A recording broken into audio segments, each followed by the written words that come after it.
এত দুঃখ রাখবো কোথায়, রাখার জায়গা নাই ভাইরে, আমাদের কপালেতে শান্তি বুঝি নাই। পাঁচ ওয়াক্ত নামাজ পড়ে কপালে তোর দাগ, মক্কাতে যায় না মেরা গে লাগাই হাজি সাহেব, ঠিক না? ইহুদিরা সারা জীবন আমাদের কষ্ট দিয়ে গেল। সারা জীবন যখন থেকে হুঁশ এসেছে দেখতেছি তারা সর্বদাই সেই জেরুজালেম এলাকার উপর আক্রমণ চালাইছে। বহুত কষ্ট লাগে, আফসোসের বিষয়।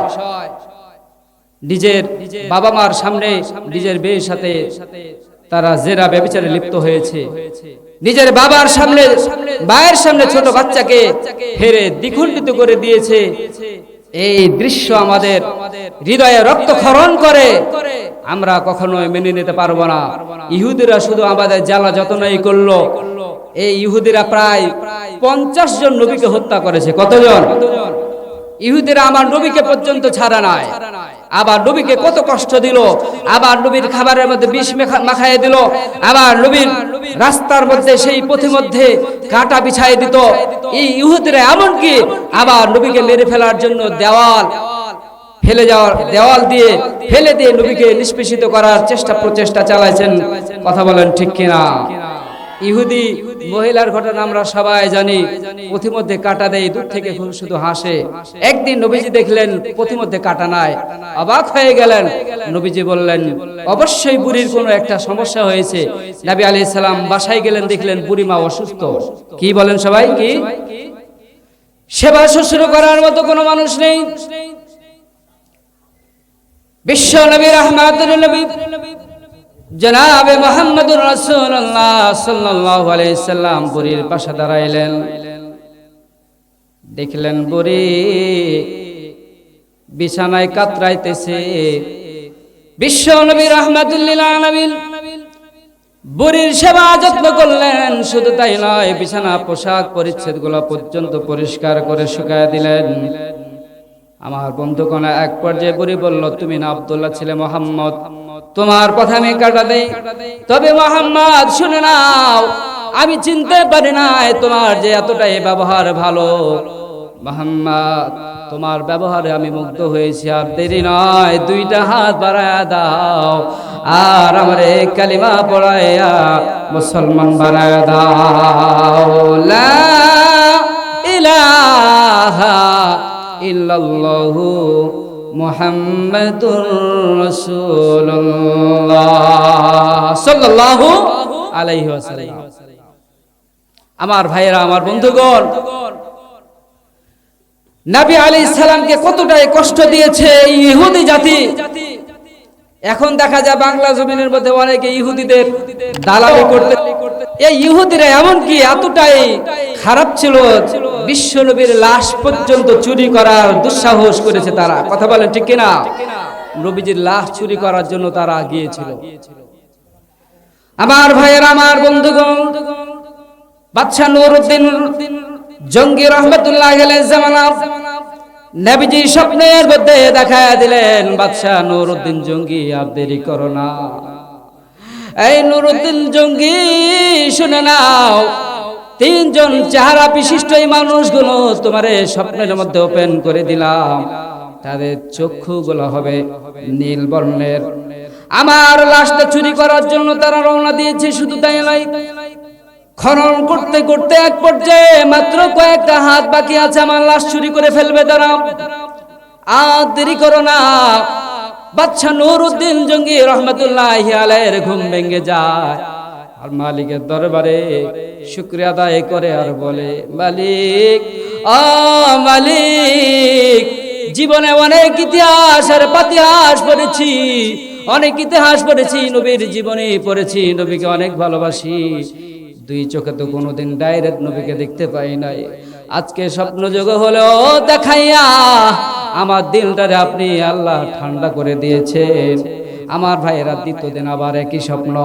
3 দিন 3 দিন আবার স্বপ্ন দেখে। আর দেরি করে নাই, মদিনার সকল মানুষদের ডাক দিল, তল্লাশি করা শুরু করে দিল। গোয়েন্দা বিভাগকে খবর দেওয়া হলো, কিন্তু দেখা যায় তাতাব্বু তালাশ করে খুঁজে পাওয়া গেল না ওই তিনজন চেহারা বিশিষ্ট মানুষ। এক পর্যায়ে মদিনার সকল মানুষকে দাওয়াত দেওয়া হলো। একটা মানুষের যাতে মদিনার মধ্যে বাকি না থাকে, সবাইকে দাওয়াত দেওয়া হলো, সবাই উপস্থিত হয়ে গেল। কিন্তু স্বপ্নের মধ্যে যে বিশ্বনবী তিনজন ব্যক্তির যে চেহারা দেখাইছিল, যতগুলা মানুষ আছে কারো সাথে ওই তিনজন চেহারা মিল নাই, মানে তিনজন নাই। অবাক হয়ে গেলেন, ডাক দিয়ে বললেন, কি ব্যাপার, ওই তিনজন লোক কোথায় দাওয়াতে?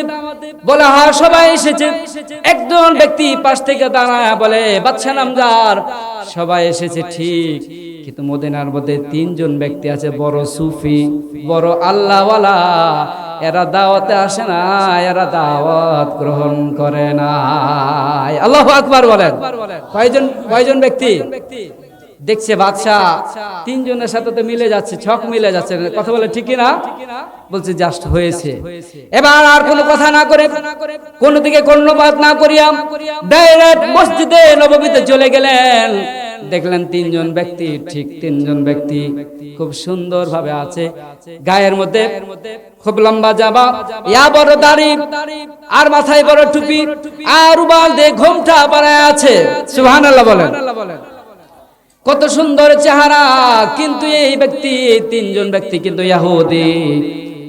আমি বুঝাইতে চাচ্ছি, ইহুদিরা নবীজির লাশ পর্যন্ত চুরি করার দুঃসাহস দেখাইছে। দেখতে কত সুন্দর, অনেক সুঠাম দেহের অধিকারী।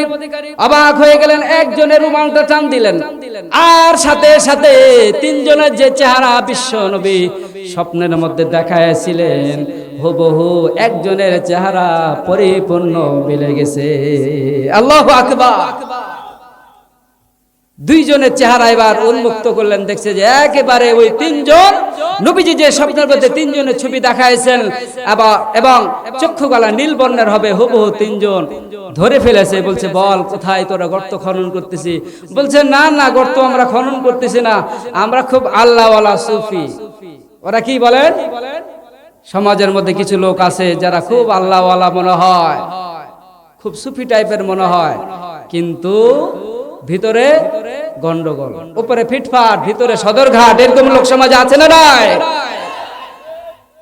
যে গানের সভাপতি, গানের প্যান্ডেলের সভাপতি, যে মাহফিলের সভাপতি, এরকম লোক নাই সমাজের মধ্যে? কিছু হাজী সাহেবান দেখবেন, রাগ করেন, আপনাদের এলাকার মনে হয় হাজিরা সব ভালো, এটা আলহামদুলিল্লাহ, বাইরের কথা বলছি। যেরা হজ করে আসিয়া এর বলে যে, দোকানদার ভাই দাও একটু খাতাটা দাও। দোকানদার ভাই বলে, যে আলহামদুলিল্লাহ, বেচারা তো এতদিন মোটামুটি 2-3 বছর ঘুরে ফেললাম, জীবনে 2500 টাকা পায় দিল না, 3 বছর ঘুরলাম, এবার হজে মনে হয় গিয়ে ভালোই হয়ে গেছে, দ্রুত এসে সে খাতাটা চাচ্ছে। বলছে, খাতাটা দাও। বলছে, যাক ভালোই হয়েছে আলহামদুলিল্লাহ, হজে গিয়ে আপনি কাজ করেছেন, ভালো হয়েছে। খাতা নিয়ে এসে সুন্দরভাবে নামের শুরুতে আলহাজ লিখে ফেলেছে, দিয়ে খাতাটা দোকানদারকে দিয়ে। দোকানদার বলছে, কেমন কথা, আপনি না টাকা দিবেন? বলছে, আরে না, আমি হজ করতে গিয়েছিলাম, আমি হাজী সাহেব, আমি আমার ওই নামের শুরুতে আলহাজ লাগাইলাম।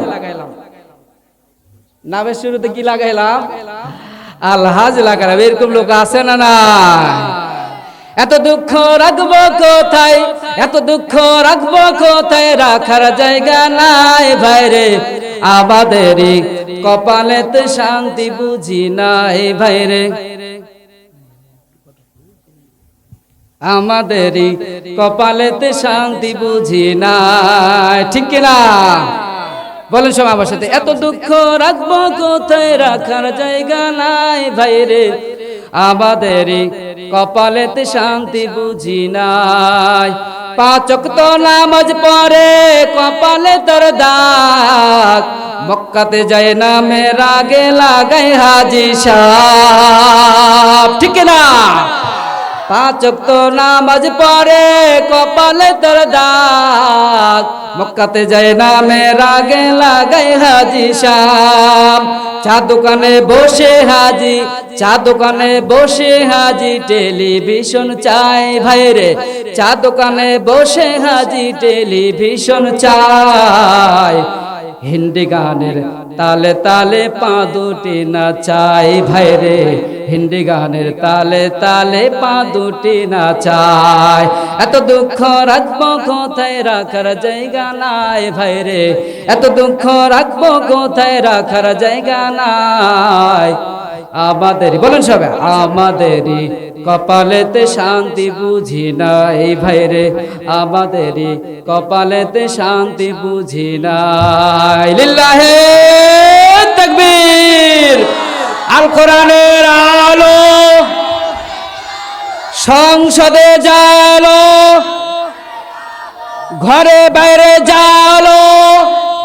খানাবে পড়েছি রব্বুল আলামিন বলছেন, ইন্নাল্লাহা আশতারা মিনাল মুমিনিনা আনফুসাহুম ওয়া আমওয়ালাহুম বিআন্না লাহুমুল জান্নাহ। মুমিনের জান মালকে আমি ক্রয় করে নিয়েছি জান্নাতের বিনিময়ে। কিসের বিনিময়ে সবাই বলেন দেখি? জান্নাতের বিনিময়ে। আচ্ছা, এই মোবাইলটা যদি আমি আপনার কাছে বিক্রি করে দেই, আপনি যদি আমাকে 26,000 টাকা দেন, 27,000, তাহলে বলেন দেখি এই মোবাইলটা আমাকে দেওয়া লাগবে কি লাগবে না? অবশ্যই লাগবে, যেহেতু বিক্রি করেই দিয়েছি। এখানে আল্লাহ তাআলা পাস্ট টেন্স ব্যবহার করেছেন। মুমিনের জান মালকে আল্লাহ পাক জান্নাতের বিনিময়ে ক্রয় করে নিয়েছেন। টেন্স ব্যবহার করেছেন এখানে, পাস্ট টেন্স, ক্রয় করেই নিয়েছেন। সুতরাং আমার জীবন, আমার মরণ, আমার জান মাল সর্বদা আল্লাহর রাস্তায় ব্যয় করতে হবে। কথা বলেন ঠিক কিনা?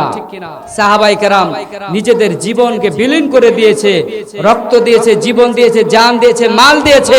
ইসলাম যার কারণেই আমাদের পর্যন্ত চলে এসেছে। নচেত ওই জান মাল কুরবানি যদি না দিত তারা, আমাদের পর্যন্ত আজকে ইসলাম আসতো না। মুতার যুদ্ধের ঘটনার দিকে আপনি তাকায়া দেখেন, সাহাবায়ে কেরাম কতই না কষ্ট করেছেন। নবীজি বললেন, যায়েদ বিন হারিস কোথায় দাঁড়ায় যাও? তিনি দাঁড়ায় গেলেন। বলে, আব্দুল্লাহ বিন রাওয়াহা তুমি কোথায় দাঁড়ায় যাও? তিনিও দাঁড়ায় গেলেন। 3 নম্বরে সেনাপতি দায়িত্ব পালন করবেন জাফর বিন আবু তালিব। নবীজি কয়জনের কথা বললেন? সবাই বলেন কয়জন? জিহাদের ময়দানে সেনাপতি দায়িত্ব, চিফ কমান্ডার কয়জন হয়? একজন হয়। 3 জনের নাম ঘোষণা করলেন। এরপরে নবীজি বললেন, এরপরে যদি সেনাপতির বানানোর প্রয়োজন হয় তোমরা পরামর্শ ভিত্তিক সেনাপতি বানায় ফেলবে। এর থেকে বোঝা যায় 3 জনের মধ্যে একজনও বাসায় ফিরে আসবে। খেয়াল করিয়ে আমার ভাইয়েরা, আমার বন্ধুগণ, বিশ্ব নবী বলে দিলেন, যায়েদ বিন হারিস যাও, 3 জনে গিয়ে তোমরা বিদায় নিয়ে আসো, ফ্যামিলির কাছ থেকে বিদায় নিয়ে আসো। যায়েদ বিন হারিস রাদিয়াল্লাহু তাআলা আনহু তিনি বললেন, ওগো রাসূল, আপনি তো আমার পিতা আয়েশা আম্মা জান হুজরাখানা থেকে শুনেছেন, সুতরাং আর অনুমতি নেওয়ার প্রয়োজন নেই। আব্দুল্লাহ বিন রাওয়াহা বাসার দিকে রওনা দিয়ে দিলেন। খেয়াল করিয়েন, সেদিন ছিল তার ফুল সজ্জা রাত্রি, বাসরাত্রি। ঘরের বাইরে থেকেই বললেন, স্ত্রী আমার, ও আমার প্রাণের স্ত্রী, ক্ষমা করে দিও। বিশ্ব নবী আমার মুতার যুদ্ধের জন্য সেনাপতি বানাইছেন। প্রাণের স্ত্রী আমার, আর দেখা হবে না, হক তো কোনো আদায় করতে পারি নাই, ক্ষমা করে দিও। যেই পথে যাচ্ছি যদি শহীদ হয়ে যায়, ওই পথে তুমি যদি ধৈর্য ধারণ করতে পারো, আর ওভাবে যদি পৃথিবী থেকে বিদায় নিতে পারো, কিয়ামতের ময়দানে কঠিন মুসিবতের দিন আমার রব্বুল আলামিন আমার আর তোমার পরিচয় করাইয়া জান্নাত পর্যন্ত পৌঁছায় দিবেন। সুবহানাল্লাহ। স্ত্রী ডাক দিয়ে বললেন, প্রাণের স্বামী আমার, একটিবার শুধু আপনি ঘরের মধ্যে আসুন। আব্দুল্লাহ বিন রাওয়াহা বললেন, না, ঘরের ভিতরে গেলে প্রেম বিনিময় হবে, প্রেম জন্মিবে, ভালোবাসা জন্মিবে, নবীর কাজে ব্যাঘাত ঘটবে, আমি যাব না। স্ত্রী ডাক দেয়া বলে, না না স্বামী আমার, খোদার কসম খেয়ে বলি, প্রেম বিনিময় করব না। আজকে আমার লাইফের স্বপ্ন পূরণ করার একটা দিন। আপনি যদি শহীদ হয়ে যান, ভিতরে আসুন, আপনার চেহারাটা, অবয়বটা, অবকাঠামোটা শুধু একটিবার নজর করব, দেখব, যাতে করে কিয়ামতের ময়দানে কঠিন মুসিবতের দিন কোটি কোটি মানুষের মধ্যে আপনাকে স্বামী হিসেবে চিনে নিতে পারি। আব্দুল্লাহ বিন রাওয়াহা বলল, না স্ত্রী আমার, আমি যেই পথে শহীদ হলাম যদি ধৈর্য ধারণ করে আসতে পারো, যেই মাবুদ মেহেরবানের জন্য, যেই মাবুদ মেহেরবানের দিন টিকে রাখার জন্য শহীদ হইতে যাইতেছি, তুমি যদি ধৈর্য ধারণ করো কোটি কোটি মানুষের মধ্য থেকে তোমাকে আমাকে স্বামী স্ত্রীর পরিচয় বানায় জান্নাতে ঢোকায় দিবে। আল্লাহু আকবার। এই ত্যাগ আর তিতিক্ষাকে আমরা পারবো নাকি? পারবো আমরা? নতুন বিবাহ হয়েছে বলবে সব রেখে দেন হুজুর, দরকার নাই, আজকে আমার স্বপ্ন পূরণ হবে, আছে না নাই? অথচ তারা দ্বীনের জন্য বিশ্ব নবীর কথাকে প্রাধান্য দেওয়ার জন্য ফুল সজ্জা রাত্রি পর্যন্ত বিসর্জন দিয়ে দিয়েছে। আমার ভাইয়েরা, 3 নম্বরে জাফর বিন আবু তালিব রাদিয়াল্লাহু তাআলা আনহু বাসার মধ্যে চলে গেলেন, স্ত্রীকে ডাক দেয়া বললেন, স্ত্রী আমার, হক তো কোনো আদায় করতে পারি না, তবে শুনে রাখো, ক্ষমা করে দিও, আর শুনে রাখো যেই পথে আমি গেলাম, যেই পথে শহীদ হওয়ার জন্য আমি যাচ্ছি, আমার সন্তানগুলোকে ওই পথে তুমি চালায়ো। আল্লাহু আকবার। স্ত্রীর কাছে বিদায় নিয়ে নাই, মায়ের কাছে যায়, বলে মা,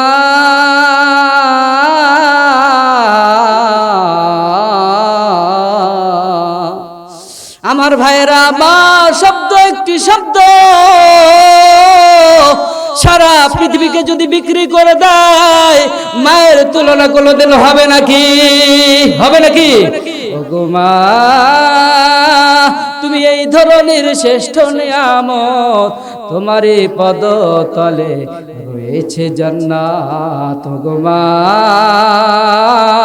তুমি এই ধরনের শ্রেষ্ঠ নিয়ামত, তোমারই পদতলে রয়েছে জান্নাত। আল্লাহু আকবার।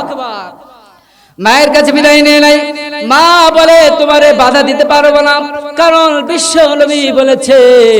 আমার ভাইরা, যখন বিদায় নিয়ে নাই, মায়ের কলিজা ফেটে চৈচর হয়ে যায়, মা কান্নায় ভেঙে পড়ে আর বলে, যাও, যাতে করে তোমারে গাজী বানায় আল্লাহ ফিরায় নিয়ে আসে।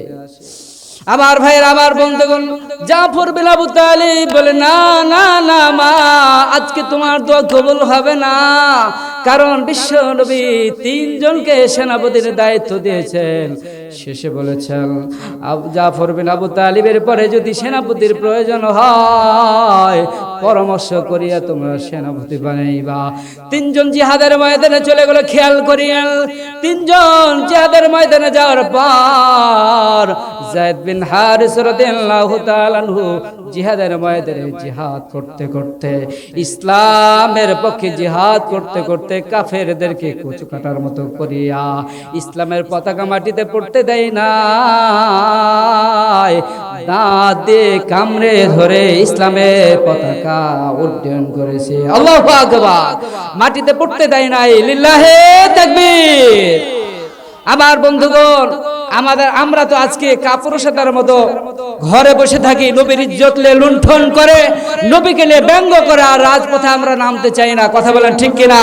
অথচ আমাদের উচিত ছিল, যেই বান্দা, যেই কুলাঙ্গার আবার নবীর ইজ্জত নিয়ে লুণ্ঠন খেলবে, নবীকে নিয়ে ব্যঙ্গ করবে, এক বিন্দু রক্ত থাকা পর্যন্ত প্রত্যেকটা মুসলমানের গ্রন্থে আপনার গর্জন উঠবে, আর ওই ইহুদি, ওই খ্রিস্টান, ওই কাফের ব্যক্তিকে কতল করার ফরজ হয়ে গেছে। কথা বলেন ঠিক কিনা? এরকম আইন বাংলাদেশে হোক, চান কে চান না? যে নবীকে গালি দিবে, যে নবীকে ব্যঙ্গ করবে, তার ফয়সালা কি? কতল। তার ফয়সালা কি?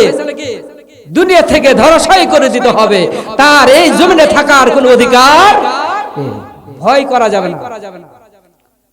জিহাদের ময়দানে বুক টান টান করে বাঘের মতো গর্জন দিয়ে নামতে হবে, ইহুদি খ্রিস্টান যাতে ভয়ে কাতর হয়ে যায়।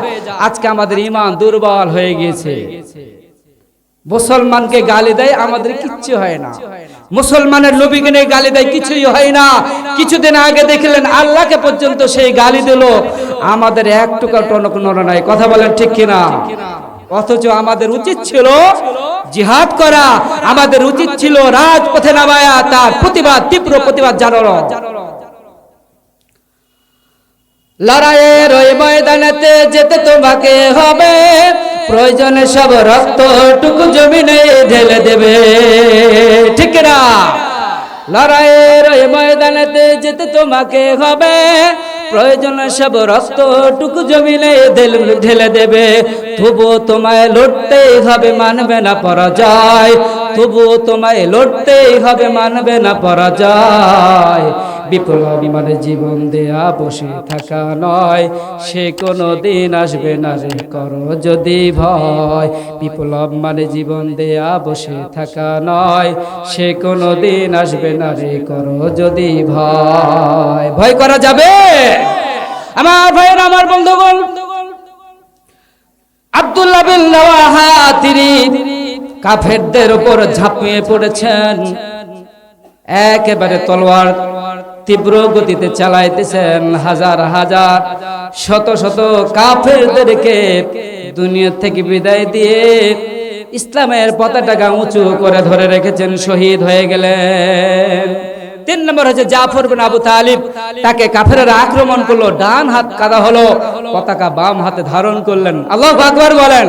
বাম হাত কেটে দেওয়া হলো, বাম হাত কেটে দেওয়ার কারণে পতাকা পায়ে ধারণ করলেন, এক পা কেটে দিয়েছে, আরেক পায়ে ধারণ করেছেন, 2টা পাও তখন কেটে দিল।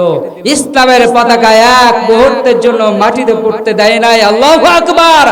দাঁত দিয়ে কামড়ে ধরে ইসলামের পতাকা উঁচু করে দাঁড়িয়ে রেখেছে। বলেন ঠিক না? ঠিক না বেঠিক? লিল্লাহে তাকবীর। দেখেন তারা কি বিরল ইতিহাস গড়ে গিয়েছেন। সাহাবায়ে কেরাম দ্বীনের জন্য কত কষ্ট করেছেন। আর এই দ্বীনি প্রতিষ্ঠান হচ্ছে এই নূরুন নার্গিস হাফেজা মাদ্রাসা। কথা বলেন ঠিক কিনা? এখান থেকে হাফেজা বের হবে, কোরআনের হাফেজা। কে বের হবে? নবী আলাইহিস সালাম বলেন, আন বুরাইদা রাদিয়াল্লাহু তাআলা আনহু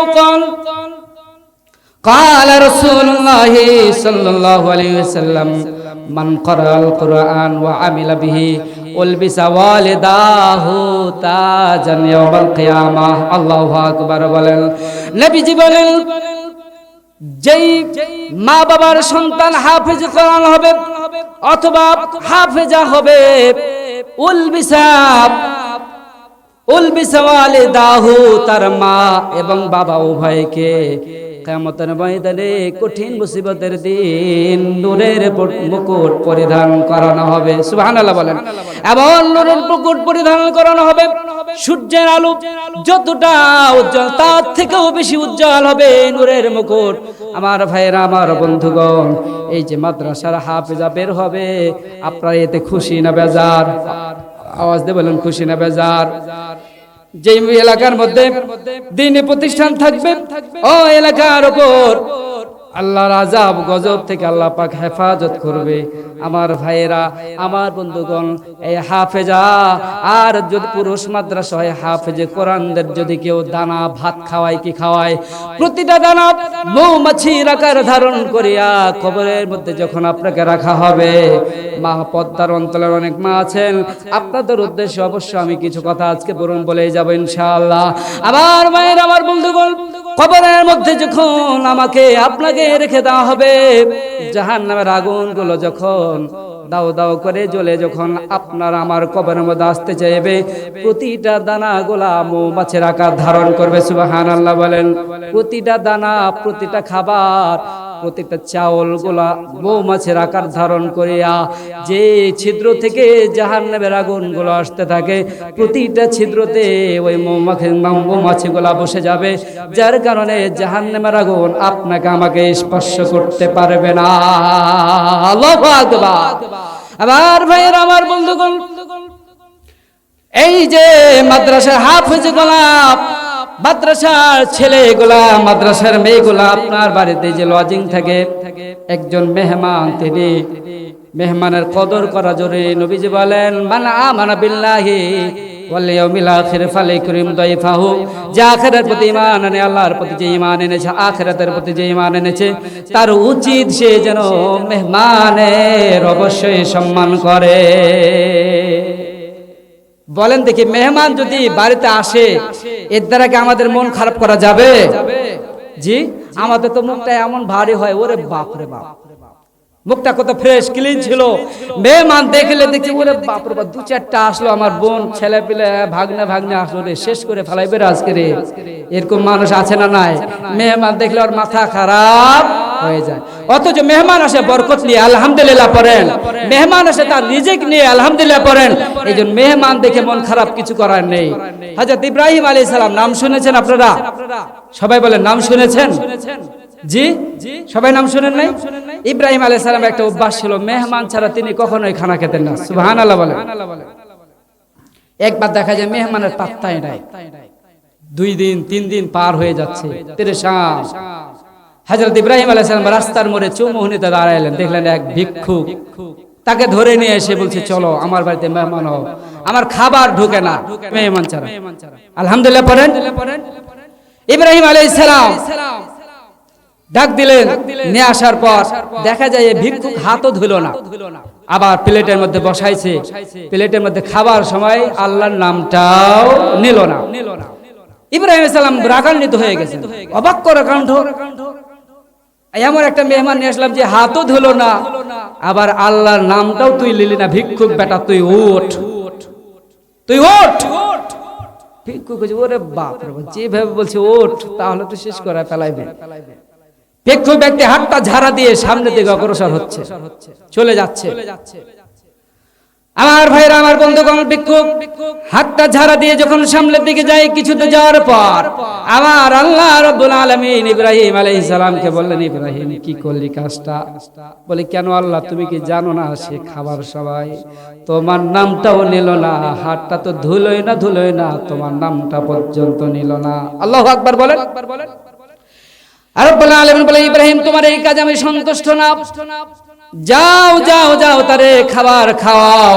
ইব্রাহিম সালাম দৌড়ানো শুরু করেছে, কিন্তু ভিক্ষুক বেটা মনে করে আমাকে আরো মারবে, এই জন্য আরো দৌড়াইতেছে। ডাক দে বলে, ভাই একটু দাঁড়ান দাঁড়ান। বলছে না, ওরে বাপ, যেভাবে দৌড়াইতেছে শেষ করে ফেলাইবে। এক পর্যায়ে হাত পা ধরে বলে, দাঁড়ান দাঁড়ান। রব্বুল আলামিন বলে, ইব্রাহিম তুমি কি জানো তোমার সামান্য একটা লোকমা ভাত উঠাইতে মাত্র তুমি তারে প্লেট থেকে উঠায়া দিলা?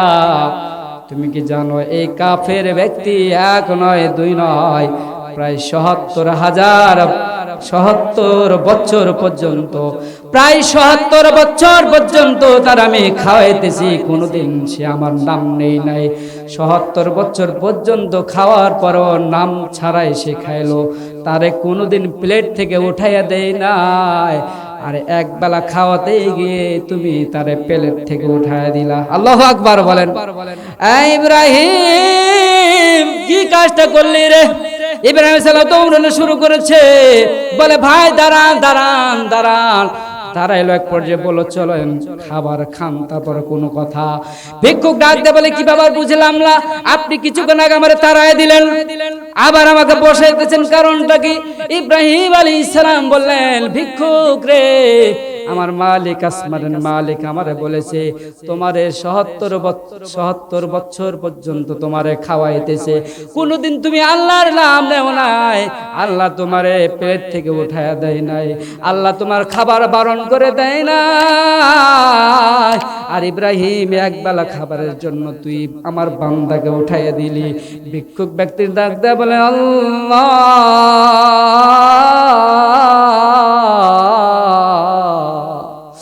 পয়গম্বর ইব্রাহিম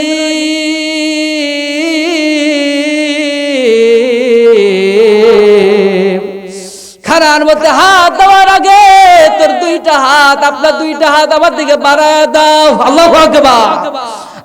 2টা হাত বাড়ায়া দিয়া আমারে কালিমা পড়ে মুসলমান বানাইয়া দাও। আল্লাহু আকবার। আমার ভাইয়েরা, আমার বন্ধুগণ, আমার ভাইয়েরা, আমার বন্ধুগণ, বলেন দেখি এই মাদ্রাসার ছেলে পিলা মাদ্রাসা আছে না নাই? কত কষ্ট করে ওরা লেখাপড়া করে। এই মাদ্রাসাটা পরিচালনা করতে গিয়ে অনেক টাকা পয়সার প্রয়োজন। এখানে আমি যখন দেখতে যাই কারো মা নাই, অনেকের বাবা নাই। মা হচ্ছে পৃথিবীর সবচেয়ে বড় সম্পদ। কথা বলেন ঠিক কিনা? ওই ব্যক্তিকে জিজ্ঞাসা করে দেখেন রে বাবা, যার মা নাই দুনিয়ার জমিনে তার কিছুই নাই। গভীর রজনীতে সন্তান যখন শীতকালে দরজার মধ্যে ঠক ঠক করে আওয়াজ দেয়, সাথে সাথে দরজাটা খুলে দেয় কে? কথা বলেন, কে খুলে? বউ তো কিন্তু রাগ করে, বলছে কাল থেকে যদি তুমি আগে না আসো তাহলে খবর আছে, দরজাই খুলবো না। বলে কি বলে না? কিন্তু আমার বন্ধুগণ, মা এমন একটা সম্পদ, কোনোদিন সন্তানকে বলে না। সন্তান ডাকতে বলে, মা তুমি কেন ঘুমাও নাই? রাত্রি 1টা 2টা বেজে গেল, মা ডাকতে বলে, সন্তান তুই বাইরে থাকবি আর আমার চোখে ঘুম আসবে, এটা হতে পারে না। তুই বাইরে থাকার কারণে আমার মা, আমি মায়ের চোখে ঘুম কখনোই আসে না। এ ভাই, এ বন্ধু, কত জনের মা দুনিয়ার দিকে বিদায় নিয়ে নিয়েছে, শতবার চেষ্টা করে হলো মাকে কখনো ডাকতে পারবেন নাকি? মাকে যখন শুয়ায় দিয়েছেন কবরের মধ্যে, কাপড়টা সরাইয়া মায়ের দিকে একটিবার নজর দিয়েছে আর বলছে, মা একটিবার আমার দিকে চাইয়া দেখো। মাগো, তোমার সন্তান আমি কবরের মধ্যে নেমেছি, জীবনের শেষ দেখা আমার একটিবার দেখে লাও। এখানে অনেক মানুষ আছেন নিজের বাবার লাশটা নিজ কাঁধে বহন করিয়া কবরের মধ্যে নামাইছেন রে বাবা। নিজ লাশটা, নিজের বাবার লাশটা কবরে নামাইয়া কাপড়টা সরাইয়া বাবাকে বারবার ডাক দিয়েছে, বাবা একটিবার শুধু আমার দিকে চক্ষুটা মেলিয়া দেখেন। আপনি বুঝি অভিমান করে চক্ষু বন্ধ রেখেছেন, ওই যে শেষ দেখা দেখেছেন রে বাবা।